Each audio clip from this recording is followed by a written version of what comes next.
시청자 여러분들이 궁금해하시는 법적인 정치적인 이슈, 저 오늘 강대규 변호사와 함께 정교하게 따져보는 시간 갖도록 하겠습니다. 변호사님 어서 오세요. 네, 안녕하십니까. 안녕하십니까. 네. 제가 어제 변호사님이랑 같이 있는 카톡방에다가 올렸잖아요. 네. 그 형사 공보관 풀입니다라고 해서 올렸었는데 어제 이제 김건희 여사 영장 발부된 소식 한번 올렸었습니다. 근데 네. 최근에 이제 특검 보도가 워낙에 경마 중계식으로 나오고 있었고 오늘은 그래서 저희가 법리적으로 한번 따져보는 시간 갖도록 하겠습니다.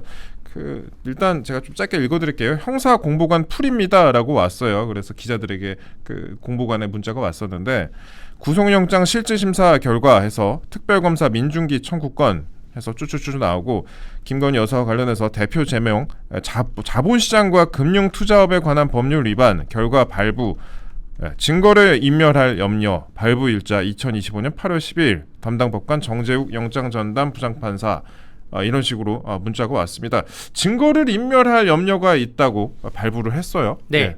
그 영장 발부 사유는 증거 인멸 우려가 있다가 한 줄인데 예. 사실 영장에 쓰여 있는 말 중에 범죄 혐의가 충분히 소명되었다. 예. 범죄가 상당성이 있다. 뭐 이런 문구가 써 있는데 그런 문구는 안 써 있습니다. 그런 문구는 없죠. 그냥 딱 증거 인멸의 우려가 있다. 딱 그거 한 줄이에요. 예. 도주 우려는 있다고 되지 않고 그렇기 때문에 그 특검이 제시한 이따가 후술할 특검이 제시할 그 김건희 여사가 뭐 컴퓨터를 포맷했다는 등 뭐 휴대폰을 뭐 없앴다는 등의 행위가 증거인멸의 우려가 있다고 법원은 판단한 것 같습니다. 보통 네. 이제 영장 심사를 할 때 그 결과를 줄 때 뭐 아까 변호사님 말씀하신 네. 대로 뭐 혐의가 소명이 되었다라고 하거나 다툼의 여지가 있다라고 네. 하거나 뭐 다양한 문장들을 좀 쓰는 경우가 있는데 이번에는 굉장히 짧았습니다. 이게 혐의가 소명하기 좀 애매한 게 뭐냐면 예. 이 자본시장법 위반은 예. 2024년 10월달에 그 무혐의 처리가 됐고 그렇죠. 또 관련자들 중에 또 무죄 받은 사람도 있고 뭐 이러한 거기 때문에 사실 저는 특검이 영장을 신청했다고 했을 때 자본시장법이라고 했을 때 굉장히 좀 의아해했습니다. 네. 다른 법이면 몰라도 다가 뭐 내란 관련 뭐다 뭐 계엄 관련 뭐다 이렇게 하던가 혹은 아니면 뭐 사업단 관련 뭐다 뭐 이러면 모르겠는데 자본시장법 위반은 이미 예전에 소명이 다 된 부분인데 네. 여기에 대해서 영장을 쳤고 그렇기 때문에 아마 판사 입장에서도 재판부 입장에서도 범죄에 대한 얘기는 안 쓴 것 같아요. 그냥 증거인멸의 우려는 있다라고 해서 구속을 한 것 같습니다. 뭐 사회 분위기도 좀 그렇기도 하고요. 뭐 저희가 자세한 설명 안 드려도 잘 아실 것 같긴 한데 법조 기자들이 판단할 때는 뭐 이 부분을 오늘 중점적으로 보도를 많이 했더라고요. 구속에 결정적인 영향을 미친 게 서희건설 회장의 자수서였다.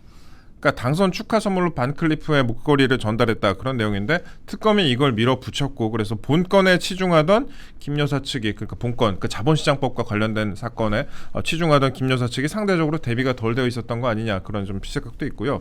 그런데 이제 목걸이와 관련된 그러니까 반클리프 목걸이와 관련된 이 수사는 현재 진행되는 수사는 별건 수사 그러니까 다른 건입니다. 다른 건이어가지고 그래서 어제 영장 판사마저도 어제 영장 전담 판사마저도 법정에서 이거 별건 아니냐 이거는 별건 수사 아니냐 이렇게 지적하는 모습을 보였다고 합니다. 네. 이 어떤 식으로 했냐면은 특검이 이제 이 반클리프 목걸이 등등에 대해서 언급을 하니까 아니 구속영장에 적시된 혐의와 별건이 아니냐 별건은 주장하지 마세요 이렇게까지 얘기를 했다는 거예요. 네. 예. 저는 이 그 서희건설 회장의 자수서가 구속영장에 발부되는 결정적인 그 영향을 끼쳤다라고 생각하진 않습니다. 네. 이거 완전 별건이에요. 완전 별건이죠. 예, 이 서희건설의 자수서는 예. 이것은 김건희 여사 구속해놓고 지금 재판을 자본시장법으로 하다가 한 6개월쯤 있다가 이 목걸이를 줬던 시점이 명확해지면 그 시점에 따라서 사전수뢰죄냐 뇌물공여죄냐 뭐 이렇게 볼 것인데 네. 또 그 대통령과의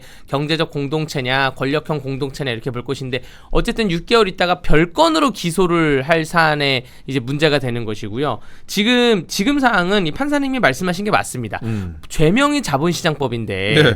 그 특검이 제출하면서 840페이지 정도를 제출했는데 네. 아니 왜 이렇게 별건에 쓸데없는 부분이 많냐. 사실 840페이지라 그러면 어마어마한 내용이 있어야 되는데 예. 사실 840페이지면 보통 그 정도 되면은 750쪽은 신문 기사잖아요. 예, 그렇죠. 예. 기사, 그러니까 언론 기사를 많이 예. 첨부를 하죠. 그래서 이 서희건설의 회장 자수서의 내용에 보면 뭐 우리 사위에 대해서 내가 일자리가 없냐 물어본 것까지 있다. 뭐 이런 식으로 자수서가 되어 있다고는 하는데 네. 이것은 자본시장법 도이치모터스 사건하고는 굉장히 별건이기 때문에 예. 영장하고는 무관하다라고 저는 생각이 됩니다. 예. 좀 다소 아쉬운 거는 제가 작년에 그 도이치모터스 사건 관련해서 네. 검찰에서 무혐의 판단을 내렸을 때 네. 그때 제가 뭐라고 이 자리에서 무슨 말씀을 드렸냐면 이거 사실 수사를 해서 벌금형이라도 약식명령이라도 나와야 된다. 관련자들은 지금 무죄 나온 사람도 있고 다 집행유예 나온 사람도 있는데 네. 차라리 그렇게 처벌받는 게 낫다. 왜냐하면 일사부재리의 원칙에 의해서 뭐 그때는 뭐 계엄이 훨씬 전 시절인데 네. 정권이 만약에 바뀌게 되면 이거 반드시 수사를 한다. 네. 그러니까 일사부재리 원칙에 의해서 털 거는 털고 가는 게 낫다라고 저는 그 많이 주장을 했는데 결국 예. 이러한 사단이 발생을 했죠. 결국 예. 이 특검에 대해서. 왜냐하면 이 특검이라는 거는 현직 그 권력층이 그 권력을 이용해서 저지른 비리가 특검이 들어가야 됩니다.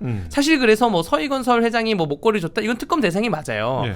자본시장법 도이치모터스 사건은 윤석열 그 내외 부부가 갓 결혼하기 전에 있었던 그렇죠, 일이에요. 그렇죠. 그 결혼하고 또 그 한 달 전 사이에 있었던 일이기 때문에 네. 이건 대통령 권력하고 전혀 상관이 없는 일이기 때문에 특검을 해서는 안 되는 상황인데 지금 특검을 한 거거든요. 김건희 여사도 이제 법정에서 그런 부분을 지적한 것으로 네. 지금 알려졌는데 지금 그렇잖아요. 이 수사 자체, 그러니까 본건, 그러니까 자본시장법과 관련된 부분은 사실 그동안에 문재인 정부부터 오랫동안 수사를 했던 건이었고 네. 당시에도 기소를 하지 않았던 건이었는데 차라리 이제 변호사님 말씀은 그때 기소를 하든가 어쩌든가 해가지고 어떻게든 답을 받아보는 게 낫지 않았겠냐. 왜냐하면 사실 그렇잖아요. 특검이란 거는 우리 여러분들 좀 이해하기 어려울 수도 있지만 받아들이기 어려우실 수도 있지만 검찰의 그 설립 목적은 인권 보호거든요. 인권 보호 기관으로서 맞습니다. 검찰이 이제 네. 옛날에 이제 그 뭐 경찰 파쇼 뭐 이런 걸로부터 이제 탈출하려고 이제 검찰이란 기관을 만들었던 것인데, 근데 그 검찰과 달리 특검이란 거는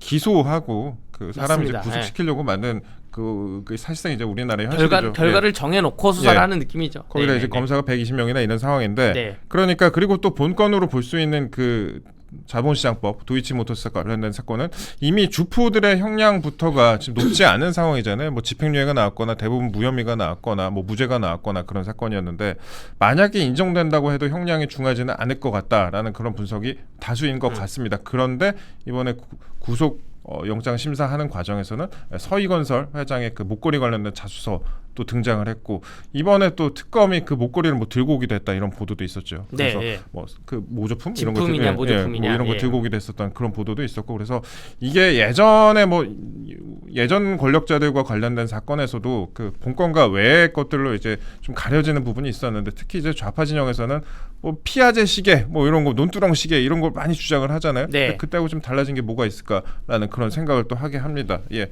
이 정도 저희가 좀 다뤄보고 있는데 지금 김건희 여사 측이 이렇게 밝혔다고 합니다. 화무시비롱, 예, 꽃도 권세도 떨어졌다라고 얘기를 했는데 이거 내용 좀 설명 좀 해주세요. 네. 예.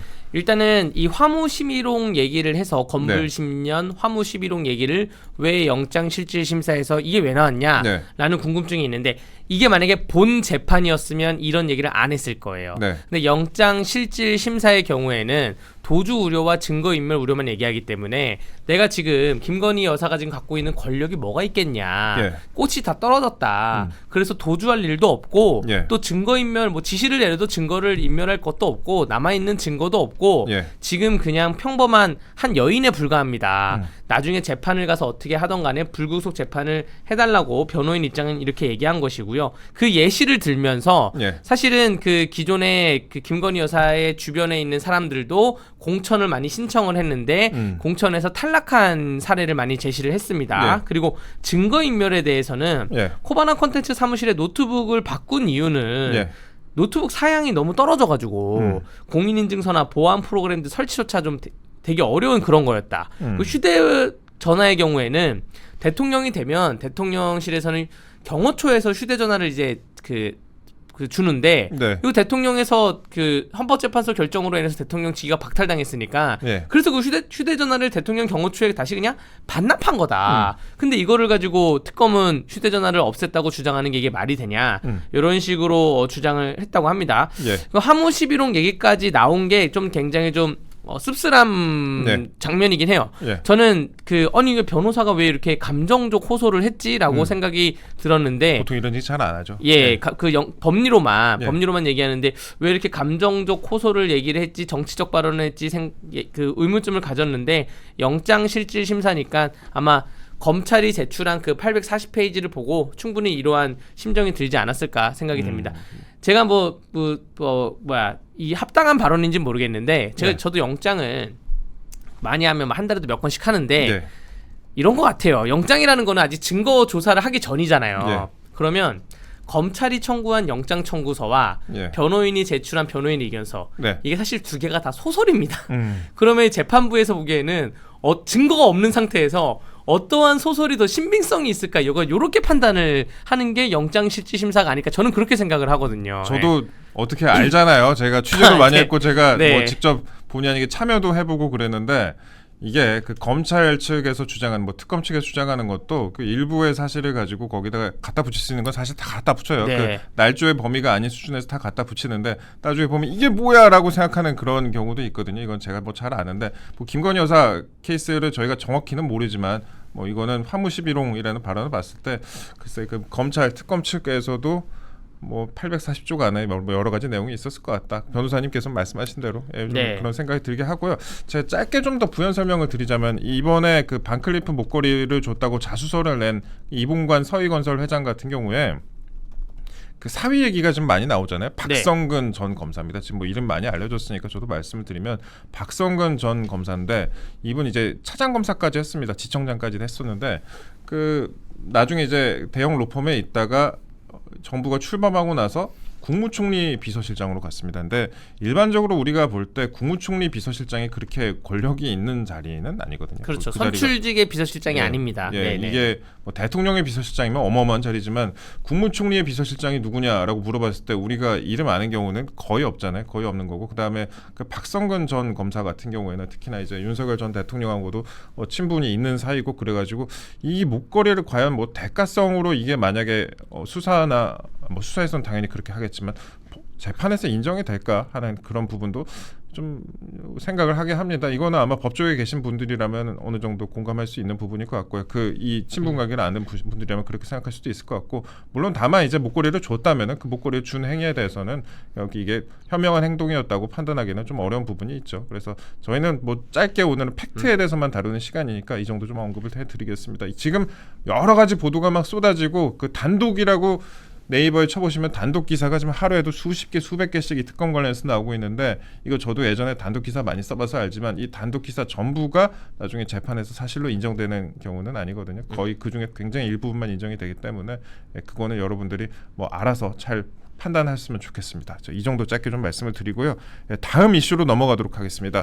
지금부터 이제 정치 이슈 다루겠습니다. 변호사님과 정치 및 법조 이슈 다루겠습니다.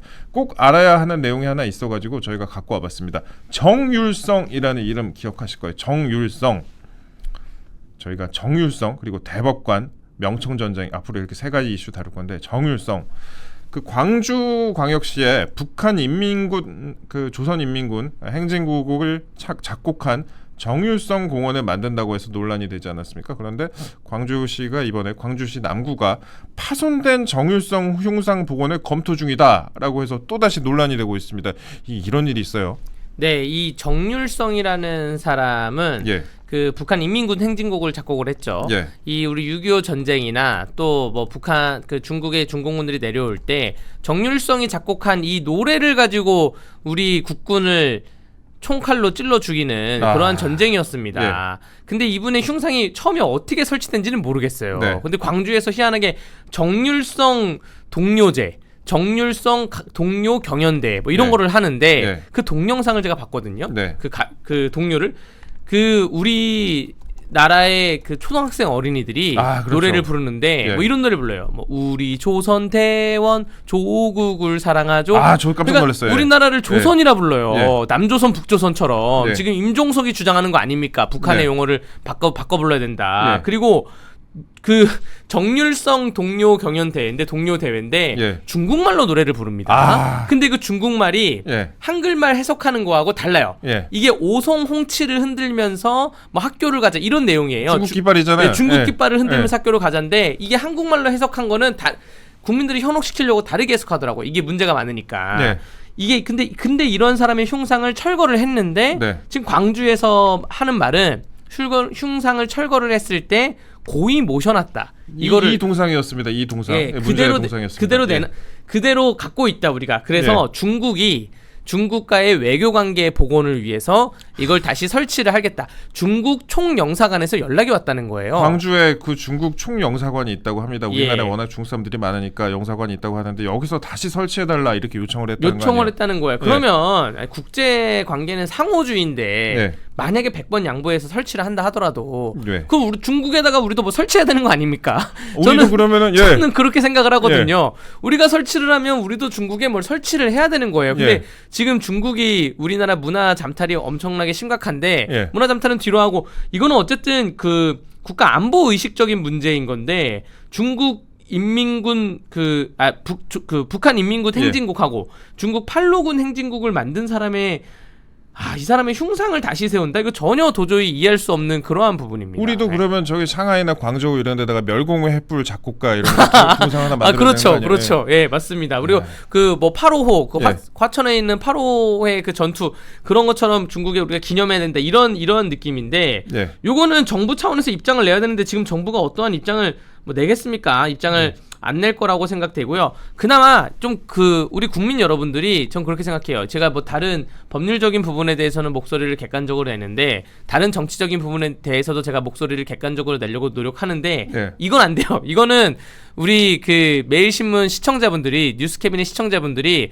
한번 정률성 동료 가요제, 정률성 동료제를 한번 검색을 해보십시오. 그러면 굉장히 황당한 사료들이 많이 나옵니다. 아이들이 불쌍했어요. 전 그 네. 영상을 보고 정말 아이들이 네. 불쌍했는데 뭘 알고 부를까라는 생각이 들었었는데 네. 요건 시청자 여러분들께서 짧게 저희가 다뤄봤으니까 네. 꼭 챙겨주셨으면 좋겠고요. 다음 또 저희가 원포인트로 짧게 또 하나 짚고 넘어갈 부분이 지금 여당에서 대법관을 30명으로 증원하는 사법개혁법이란 거를 추석 전에 처리하겠다라는 방침을 세웠습니다. 야, 이게 30명, 그러니까 지금 대법관이 14명이잖아요. 네. 대법원장 포함해서 14명인데 이거를 30명, 2배 넘게 증원을 해버리겠다. 이거 그 대선 때 논란이 됐었잖아요. 네. 이게 공약에 뭐 포함이 돼 있다 어쩌다 했고 논란이 됐었는데 그때는 그런 논란이 되니까 안 하겠다라고 살짝 이렇게 접더니 다시 추석 전에 이거 처리를 해버린다고 합니다.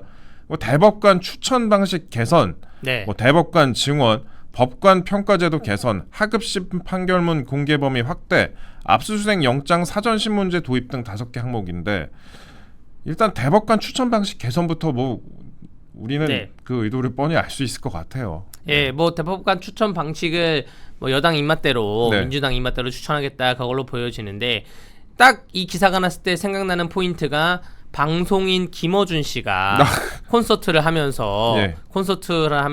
곧 대법관이 될 김어준입니다. 막 그랬는데 그 예. 자리에 예. 정청래 지금 당대표가 있으면서 대화를 나누고 하는 그런 콘서트였는데 결국 그러한 방향으로 가는 게 아닌가 생각이 되고요. 이거 문제점이 너무 많은 게 결론부터 말씀드리면 제가 만난 모든 법조인은 이걸 네. 동의하는 사람이 단 한 명도 없습니다. 단 한 명도 없어요. 그러면 뭘 해야 되냐? 이 정도의 예산이 있다고 하면 네. 대법관 수가 14명에서 30명으로 늘어나면 그 딱 숫자만 16개가 늘어나는 게 아니에요. 그렇죠. 일하는 직원들 늘어나고 예. 건물 늘어나고 예. 사무실, 사무기기 다 늘어나야 되는데 이 정도의 예산이 있으면 지금 차라리 1심 재판부에 일반 판사의 인원수를 늘려야 됩니다. 대한민국에 지금 그 사건 수가 엄청 늘어나고 있어서 네. 일반 판사님들이 엄청난 공역을 치르고 있어요. 그 야근하는데 야근 수당도 못 받고 있는 그러한 실정인데 대법관을 늘릴 정도의 예산이가 여력이 있다면 일반 판사를 늘려야지. 대법관을 늘려가지고 지금 뭘 하겠다는 건지 그 목적도 약간 불분명하고 네. 아마 8월 19일 날 공청회가 있고 8월 27일 국민경청대회가 있다고 하는데 이 경청대회, 예. 공청회에서 아마 많은 반대에 부딪힐 거라고 보여지고요. 대법관을 추천 방식도 예. 개선한다는 게 여당 입맛으로 추천을 하는데 네. 결국 이제 법률적인 지식이 없는 사람들을 앉히겠다는 거 아닙니까?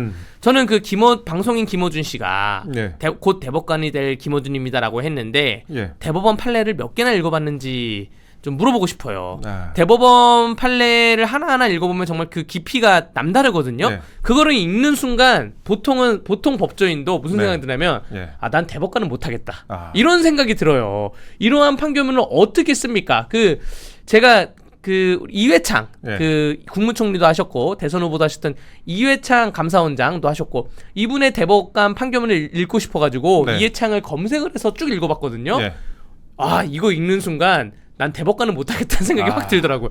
어떻게 이러한 사고방식과 이러한 문장을 이끌어내지? 예. 모든 국민이 이해하는 문장이 나와야 되는 거잖아요. 네. 근데 이거를 뜨내기식으로 아무나 선별해서 추천을 한다고 하는 게 이게 좀 굉장히 답답하고요. 사실 이거와 가장 문제되는 게 5대 개혁 중에 대법관 문제가 있고 압수수색 영장 사전신문제. 앞으로 압수수색을 할 때는 예. 영장을 사전신문하겠다. 그러니까 압수수색을 하는 목적이 예. 증거인멸 못하게 연락 안 하고 팍 들어가서 네. 휴대폰하고 노트북 뜯어내는 건데 네. 이거를 미리 연락해가지고 우리 할 건데 우리는 다음 주에 압수수색을 할 건데요. 근데 한 5일 있다가 영장 신문 할게요 이러면 네. 다음 주에 압수수색이 들어온다고? 이거 사무기기 다 치우죠. 이걸 왜 하는지를 모르겠어요. 지금 하여튼 민주당에서 법조인들이 많을 텐데 예. 그 정청래 당대표는 법사위원장을 했지만 뭐 법률적인 전혀 프로세스를 모른다는 분으로 저는 알고 있는데 아니 이런 거를 왜 하는지 전혀 이해가 안 됩니다. 이게 정말 대한민국이 거꾸로 가는 나라가 될 것 같습니다. 압수수색 네. 사전 신문제 뭐 도입하겠다 이렇게 얘기를 하는데 네. 오늘도 지금 이 시각에도 특검이 압수수색을 하고 있다 뭐 이런 속보도 뜨고 있습니다. 뭐 요즘 압수수색이 너무 많이 일어나고 있었고 특검이 지금 보니까 제 속보를 보니까 지금 이것도 이제 김건희 여사 특검이죠. 네. 관저 이전 관련해서 뭐 회사 압수수색 중이다 뭐 이런 보도가 좀 나오고 있습니다. 그래서 참 압수수색도 뭐 사전 신문제를 한다고 하는데 뭐 그렇습니다. 뭐 저희가 이 정도 좀 언급을 해봤고 그리고 김어준 뭐 곧 대법관이 될 김어준입니다 이렇게 본인 얘기를 했다고 하는데 뭐 그 사람이 진짜 대법관이 되지는 않겠죠. 근데 그 사람과 비슷한 사람이 대법관이 될 수는 있겠지만 그 김어준과 지금 재판을 제가 하고 있거든요. 저에 대한 김어준이 이제 피고인입니다. 네. 저에 대해서 이제 명예훼손해갖고 기소가 됐는데 전 재판 이렇게 오래 걸린 재판 처음 봤어요. 앞으로 더 오래 걸릴 네. 수도 있겠죠. 근데 저는 이제 곧 대법관이 될 김어준입니다. 이 방송인 김어준 씨의 발언을 보고 네. 안 되겠지라고 생각을 했는데 네. 요즘 국가가 돌아가는 행태를 보니까 제가 그동안 설마 했던 거는 다 사실이 되는구나라고 생각을 하고 있습니다. 대통령도 지금 재판을 받아야 되는 사람인데 네. 결국 그 헌법 84조를 왜곡적인 해석을 해가지고 네. 재판을 안 받고 있고 또 이러한 문제들을 봤을 때 또 그 법령을 그러니까 입법권을 가지고 공직선거법에서 행위를 삭제하는 걸 올리던가 이렇게 대법관 수를 늘리던가 이런 걸 봤을 때 설마 저 사람이 대법관에 들어가겠어? 네. 라고 하는 설마가 다 현실이 되고 있기 때문에 지금은 네. 한 치 앞도 예상을 못하는 네. 그러한 나라가 되어가고 있다고 제가 자탄하겠습니다. 답답하네요. 뭐 설사 유죄가 나온다 한들 뭐 사면 복권해 버리면 그만이니까 어느 순간부터 이제 법의 무게가 좀 너무 그렇죠. 가벼워진 거 아닌가라는 네. 그런 생각도 좀 들게 하는데 저희가 이 이슈는 요 정도 하고 시청자 여러분들이 궁금해하실 만한 그 명청 전쟁 관련된 이슈 저희가 딱 10분 정도만 한번 다뤄보도록 하겠습니다. 이게 좌파 진영에서는 엄청나게 큰 이슈입니다. 진보 좌파 진영에서 엄청나게 큰 이슈예요. 그 보수는 아직 이 스케일을 잘 모르는 것 같아요. 명청 전쟁의 스케일을 왜 그러냐면은 요즘에 이제 저 민주당 쪽 저도 취재원들이 있습니다. 네. 저한테 이런저런 얘기를 해주는데 이 친명 커뮤니티를 주목해라. 꼭 들어가봐서 그들의 민심을 알아봐라라고 해서 제가 저로서는 좀 상당히 힘든 일이지만 제가 요즘 친명 커뮤니티 굉장히 많이 보고 있거든요. 네.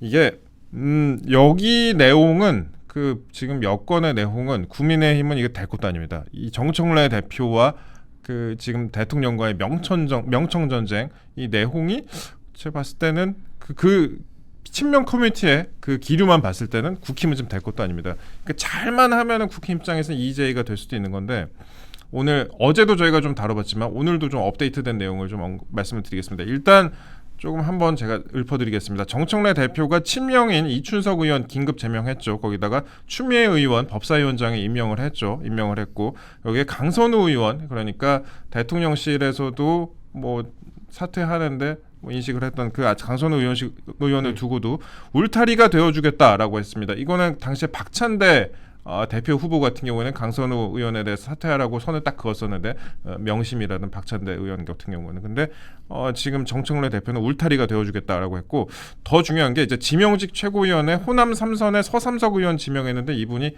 비명계 3선 이낙연 전 총리의 특보 출신입니다. 이재명 체포동의안 찬성했던 인물이고요.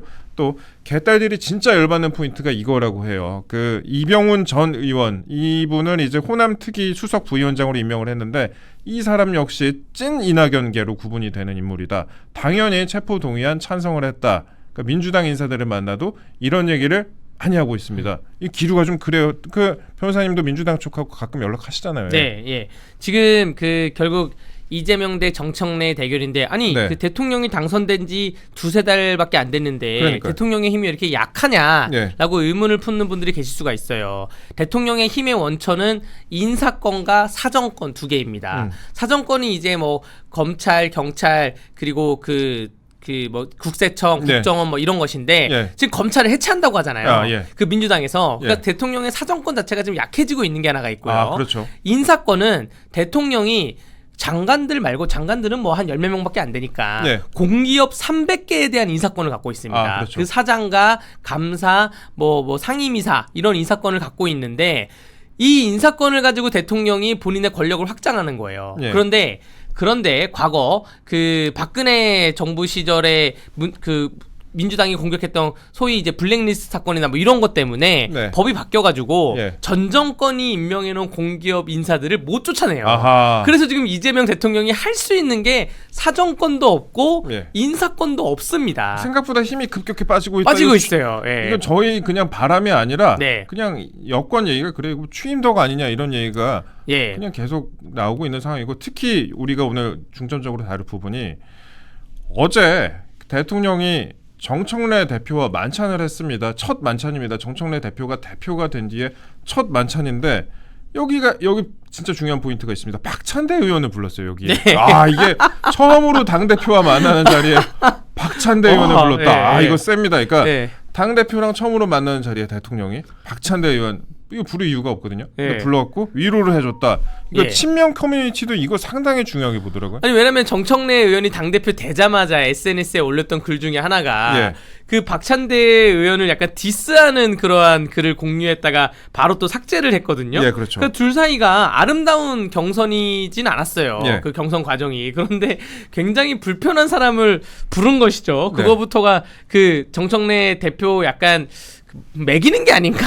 언제나 동지 한 식구라고 했는데 네. 글쎄 매기는 정청래 대표도 언제나 동지 한 식구라고 박찬대 의원을 생각을 그렇죠. 했어요. 예. 그리고 이것도 지금 식사 시간도 늦었습니다. 일주일이 지나서 식사를 한 거고 예. 이 만약에 대통령 지지율이 떨어지지 않았다면 예. 이 식사도 안 했을 수도 있어요. 제가 보기에는. 안 먹어. 예, 안 먹어. 예. 대통령 지지율 왜냐면 그 이재명 대통령이 난 야당하고도 소통하겠다 그래가지고 예. 지금 야당 관련 그 대표급 사람들하고는 벌써 두세 차례 만났어요. 예. 만나고 밥도 먹고 했는데 그 정작 여당 대표는 당선되고 나서 지금 일주일이 지나도록 아무런 움직임이 없다가 이제 예. 만난 것이 본인의 지지율이 지금 떨어지고 있으니까 여기에 예. 대해서 소화기를 뿌리려고 만난 것 같은데 근데 박찬대 그 전 원내대표가 간 거는 예. 정치적으로 아무리 해석해도 이러한 뭐 결례 중에 이러한 결례는 없습니다. 만약에 부르려면 그러니까 모르겠습니다. 그 전에 선거를 나왔던 분들이니까 식사를 하자라고 하는데 이게 다 여러 명이 나온 게 아니라 단둘이 나오고 사이도 안 좋고 서로 디스하고 그런 네. 사이인데 밥을 따로따로 먹던가 아니면 주요 민주당 인사를 부르던가 아니면 민주당 당 고문들을 같이 부르던가 예. 이렇게 희석하면서 밥을 먹는데 예. 그러한 자리가 아니라 딱 2명을 불러놓고 식사를 하면서 150분간 2시간 반가량 진행됐다고 하는데 예. 이게 사실 윤석열 정부에서 만약에 이렇게 그 여당 같은 당 인사를 불러서 식사를 만찬을 했다. 2시간 반을 먹었다 이러면 민주당에서 바로 공격하는 게 뭐 국민 세금으로 술을 먹었다는 둥 뭐 이런 공격 들어왔을 겁니다. 예. 근데 지금 국민의힘은 에너지가 없기 때문에 이런 공격은 못 하는 것 같고 에너지 있어도 안 할 것 같아요. 예. 관망만 하는 것 같은데 어쨌든 정치적으로 좀 해석이 안 되고 정청래 입장에서는 굉장히 기분이 안 좋을 수도 있고 더 세게 나갈 거라 봅니다. 그 여러 가지 포인트가 있는데 올해 12월 마감될 때까지 네. 추가 인사청문회가 또 있을 수가 있고요. 그렇죠, 낙마된 그렇죠. 사람들, 네. 교육부 장관이나 여가부 장관 추가 인사청문회가 있을 수가 있고 또 국정감사가 있을 수가 있습니다. 예, 예. 또 예결위가 있을 수가 있고 이러한 과정에서 정청래 당대표가 과연 적극적으로 이재명 정권에 협조를 할 것인가라고 네. 생각이 되고요. 협조를 하는 방법은 이런 것이죠. 그 이재명 대표가 기존에도 이진숙 교육부 장관 그거 내가 추천한 거 아닙니다라고 대놓고 얘기할 정도로 제가 아까 말한 300명의 공기업 인사 그 아래에 있는 합치면 한 1만 명 돼요. 예. 1만 명의 인사들을 대통령이 이제 임명을 할 때 정청래 대표의 입김이 들어갈 수밖에 없습니다. 서로 이제 협치를 하려면 예. 그러면 그러다 보면 정청래 대표의 힘이 더 세질 수가 있는 것이고 결국 차기 대권으로 내가 굳혀가겠다라는 게 정청래 대표의 목적일 텐데 예. 요것 때문에 조국을 사면해 준 거예요. 아. 예, 그 조국을 사면을 해서 대통령 입장에서는 내가 힘이 없지만 정청래와 싸우는 게 모양새가 안 좋으니 조국을 사면을 시켜가지고 권력 3분지계를 만들어가지고 네. 나는 가만히 있을 테니 너네들이 싸워라. 뭐 이러한 모양새로 가는 게 아닌가 조심스럽게 생각을 해봅니다. 그 누가 그럼 위나라예요? 누가 위나라고? 위촉 5, 예, 위촉 5, 3분지계로 지금 싸우는 게 아닌가 생각이 됩니다. 네. 그렇습니다. 이게 정청래 대표의 다음 인사에 관심이 많이 쏠려요. 지금까지 제가 아까 언급해드렸던 그 인사를 놓고도 굉장히 지금 친명 쪽에서 불만이 많은 상황인데 이거 다음 인사도 만약에 비명계에다가 체포동의안 찬성한 사람 만약에 네. 또 임명한다, 이거는 다분히 의도가 있다라고 분석이 되는 포인트거든요. 그래서 다음 인사에 좀 주목해봐야 될 것 같다, 그렇게 말씀을 좀 드리고, 그 다음에 저희가 아까도 얘기했던 그 김어준 씨가 박지원 의원에 대해서 국회의장 언급을 하면서 공공연하게, 그러니까 방송에서 언급을 합니다. 박지원 국회의장. 그래서 이거 포인트입니다. 제가 짧게 그냥 지나가면서 말씀드릴게요. 뭐 국회의장 아닙니까? 이랬더니 박지원 의원이 남속을 그렇게 얘기하는 거 아니에요? 이러면서 막 웃으면서 얘기를 했다고 네. 해요. 뭐 이심전심 같이 얘기를 한 건데, 지금 이번에 당대표 선거에서도 어심이 많이 작용했다라는 그런 비판과 분석이 나오는데 이거 국회의장까지 임명하는 거 아닌가? 네. 그래서 이번에 국회의장을 욕심냈던 추미애 의원을 법사위원장으로 보낸 거 아니냐? 그래서 교통정리가 되는 거 아니냐? 그런 분석도 나오는 그런 네. 상황입니다. 예. 여기서 이제 어심이라고 하면 네. 옛날에 뭐 어명이요 해서 뭐 임금의 명령이었는데 여기서 어는 그 임금을 뜻하는 게 아니라 네. 김어준의 어를 뜻합니다. 예. 어명이 나온 거예요. 어명이 예. 지금 예. 어명이요 어심이 작용된 건데 국회의장을 준비하고 있는 사람이 지금 추미애 또 있고 정성호 법무부 장관이 국회의장을 예전에 그렇죠. 준비했었죠. 5선 의원이고 예. 그러니까 5선 6선쯤 되면 국회의장을 다 준비를 하는데 국회의장은 그 국회의원들이 투표를 하는 것인데 그렇다 하더라도 뭐 대통령의 입김이나 혹은 당대표의 입김이나 원내대표의 입김이나 작용을 안 할 수밖에 없는 상황입니다. 근데 국회의장이 아직 1년이나 남았는데 지금 현직 국회의장은 얼마나 기분이 나쁘겠어요. 그러니까요. 내가 있는데 벌써 1년이나 남았는데 벌써 차기 국회의장을 박지원이라고 어명이 나온 거에 대해서 얼마나 불편하지 않을까 생각이 되고요. 국회의장 선거가 그러면 내년 지방선거가 끝나고 나서 아마 할 것 같습니다. 지방선거 끝나고 하는데 그때부터 내년 지방선거 끝나면 다음 바로 총선 모드로 도입을 하면서 이 국회의장 선거와 다음 총선 대선에 그 크랙이 발생할 수 있는 기점이 될 수가 있다. 이게 정리가 안 되면 박지원, 추미애, 정성호 등등이 오면 뭐 어심, 뭐 정청래, 뭐 청심, 뭐 이재명, 명심 이런 게 다 갈라질 수가 있다라고 생각이 됩니다. 네. 예, 강심도 궁금합니다. 네. 강대기 왜 강심이 궁금한데 그런 분석을 하시는 분들이 많습니다. 그래서 지금 뭐 변호사님 말씀하신 것처럼 뭐 이렇게 지금 권력이 분화되고 있는 거 아니냐, 여권 내부에서 벌써부터 정권 출범하자마자 분화되고 있는 거 아니냐, 저희 눈에도 보이니까요. 예, 그런데 실제로 이재명 대통령도 뭐 불안하겠다는 그런 관측이 많습니다. 그러니까 이화영 전 부지사 이번에 사면 못한 부분을 놓고도 아니 폭로를 두려워하는 거 아니냐, 그런 관측도 있고, 두 번째로 지금 이재명 대통령의 상황을 윤석열 전 대통령하고 좀 같이 동일선상에 놓고 보면은 윤석열 전 대통령은 사법 리스크는 없었잖아요. 본인의 사법 리스크는 없었잖아요. 반면에 이재명 대통령은 지금 사법 리스크도 뭐 온 국민이 다 아는 사법 리스크가 5개나 있고, 거기다가 당정 관계도 그러니까 더 긴장이 앞으로 생기는 거 아니냐. 윤석열 전 대통령 당시에 뭐 당정 관계보다 지금 정부의 당정 관계가 더 긴장이 생기는 거 아닌가라는 그런 분석이 있습니다. 이거 뭐 저희들의 바람이 아니라 네, 실제로. 예. 이화영에 대해서 사면을 안 한 것에 대해서 안 시켜준 거에 대해서는 여러 가지 이제 관전 포인트가 있습니다. 네. 첫 번째로 미국과의 그 관세 협상과 그 한미 정상회담이 있기 때문에 이화영이 결국 북한에다가 돈 보내다가 대북 걸린 송금. 사람인데 예.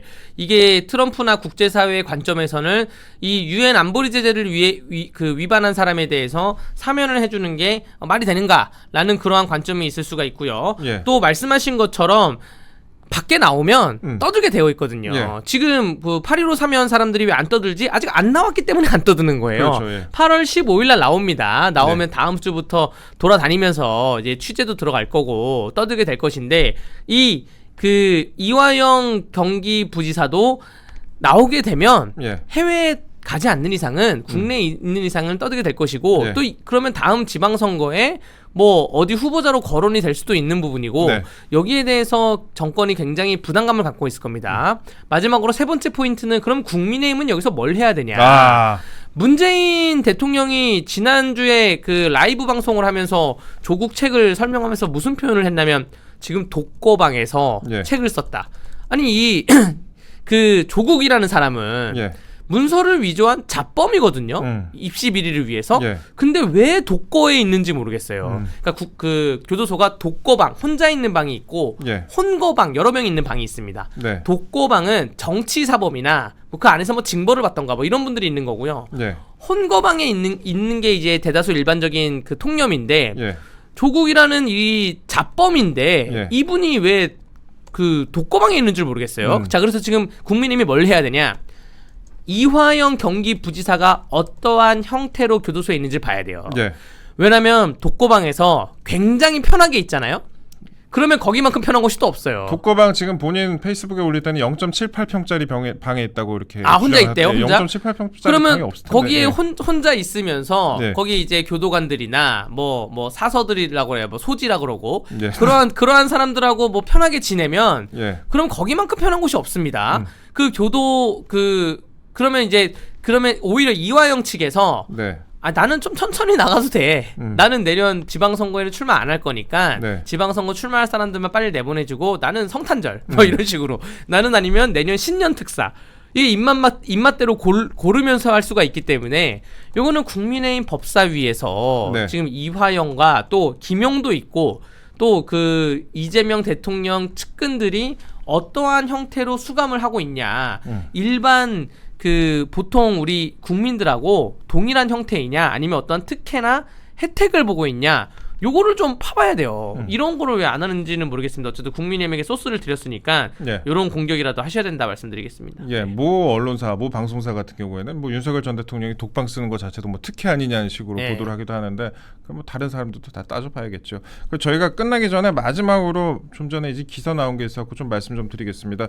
그 여론조사 저희가 앞서서 이제 이재명 대통령 관련해서 뭐 지지율, 뭐 리얼미터도 그렇고 코리아 정보 리서치도 그렇고 하락한 결과를 말씀드렸는데 그 코리아 정보 리서치에서 조사하는 것 중에 그 지금 국민의힘 관련된 조사 결과가 있어가지고 좀 짧게 말씀을 드릴게요. 일단 국힘 당권주자 적합토에서 조경태 24.6%, 장동혁 후보 20.0% 접전이다. 이런 식으로 제목이 떠 있습니다. 이거는 이제 온 국민이 다 포함된 부분이니까요. 그래서 뭐 이번에 당심하고는 좀 괴리가 있는 부분이다라고 뭐 인식하시면 될 것 같고요.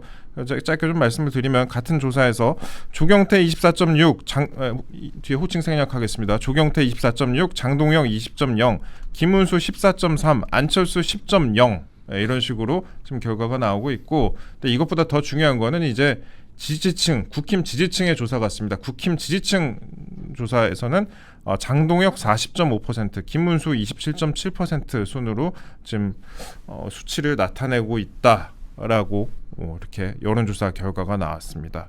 이거 22일이죠. 그러니까 이제 열흘도 안 남았고 딱 9일 정도 남았는데 지금 여론이 상당히 좀 많이 변동이 있는 것 같습니다. 네, 변동이 있는데 모르겠습니다. 제가 이 방송에서 뭐 어떠한 특정 후보자에서 얘기하는 게 좀 적절치는 않기 그렇죠. 때문에 저희는 절대 누구도 밀지 않습니다. 밀지 않고 말을 최대한 아끼는데 예. 이 장동혁 후보자에 대한 그 저변층은 좀 많은 것 같아요. 많은 것 같고 여의도층이 있고 그 비여의도층을 나눠도 봤을 때 네. 비여의도층에서 장동혁에 대한 저변은 좀 많은 것 같습니다. 여의도층이라고 하는 거는 실제로 국회에 있는 국회의원들이나 그 주변에 같이 움직이는 사람들인데 그분들이 아직 풍향계를 그러니까 TK, PK 그 국민의힘 그 선거에서 가장 큰 폭을 차지하는 TK, PK에 있는 그러한 의원들의 혹은 당협위원장들의 예. 풍향계가 아직 결정이 안 된 것 같은 느낌이에요. 제가 보기에는 그 TK, PK에서 그 여러 가지 모임이 있거든요. 예. 아 우리 누구로 하자, 누가 예. 괜찮아.